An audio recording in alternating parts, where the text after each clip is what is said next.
Olá, eu sou Ana Caroline Freitas, autora do trabalho Informalidade, Gênero e Relações Raciais, uma confrontação ao direito do trabalho a partir das revendedoras de cosméticos. Essa pesquisa foi produzida com o fomento do Conselho Nacional de Desenvolvimento Científico e Tecnológico, o CNPq, e orientação da professora Renata Queiroz Dutra. Buscou identificar como se comporta o direito do trabalho brasileiro em face ao modelo de trabalho das revendedoras de cosméticos, de uma das empresas mais consolidadas do território nacional.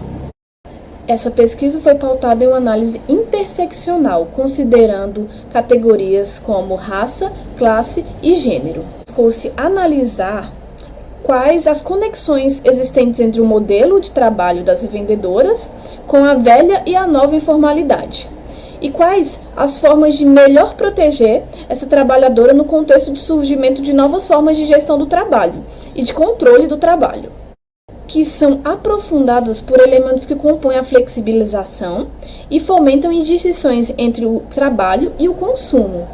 trazendo imbricações do espaço doméstico no espaço de trabalho. A metodologia de análise utilizada foi a metodologia de pesquisa de análise documental institucional, que perpassou pelo cotejo de julgados do Tribunal Superior do Trabalho, TST, instância máxima da Justiça do Trabalho. Dessa maneira, chegou-se em 37 reclamações trabalhistas em que a consultora de revenda de cosméticos reivindica o reconhecimento do vínculo de emprego com a empresa.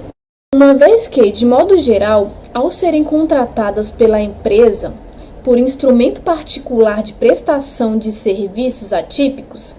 as consultoras orientadoras, elas buscam a tutela jurisdicional a fim de ser reconhecido o vínculo de emprego, visto que tinham que cumprir diversas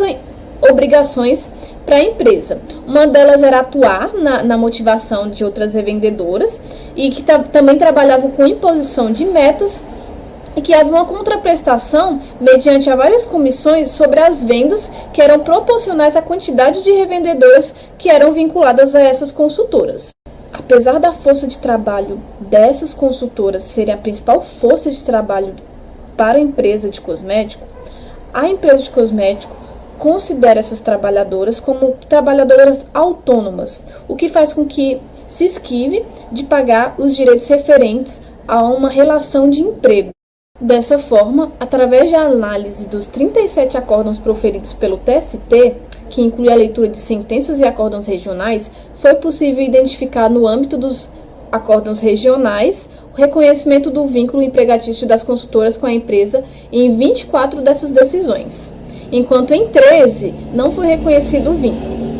Através de uma análise aprofundada destes acórdãos, foi possível identificar uma disputa retórica existente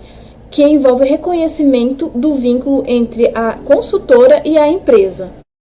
Nas decisões aparecem basicamente dois tipos de argumentos: os argumentos que afastam o vínculo de emprego entre a consultora e a empresa e os argumentos que reconhecem esse vínculo. Os argumentos que afastam o vínculo dizem respeito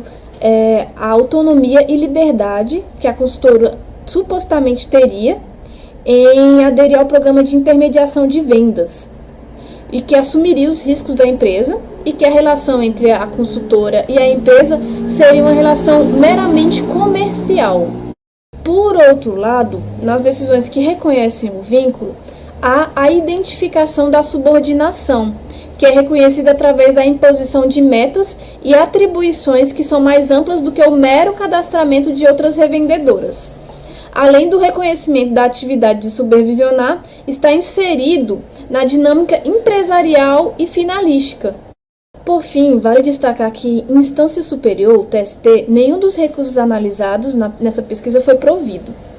A Corte Superior, ao não prover os recursos interpostos pela parte, alegou majoritariamente a impossibilidade do revolvimento de fatos e provas. Disposto na súmula 126 do TST, entendimento que blinda o tribunal